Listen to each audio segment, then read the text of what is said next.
Vodun, la forteresse d'espérance.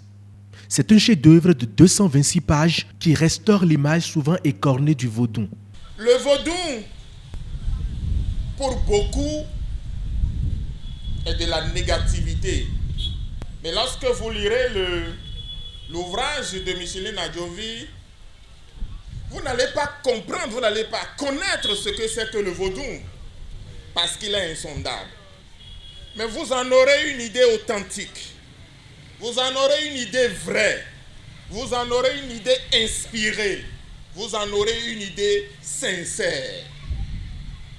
Le vaudou est tout sauf le négatif. Vodun, entité spirituelle invisible. Il est l'héritage cultuel et culturel des Africains. Réalité invisible, personne n'a jamais vu Vodun Yahweh des yeux humains.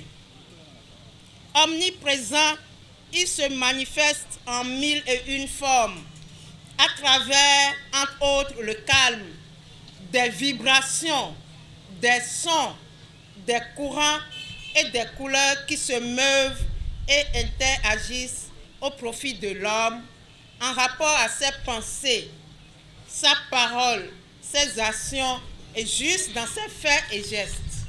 Originaire de Ouida et fière de ses racines, Micheline Adjovi puise depuis des années dans le panthéon vaudou des connaissances ancestrales qu'elle transmet par sa plume. Je suis très content de ce qu'elle a fait pour le monde vaudou.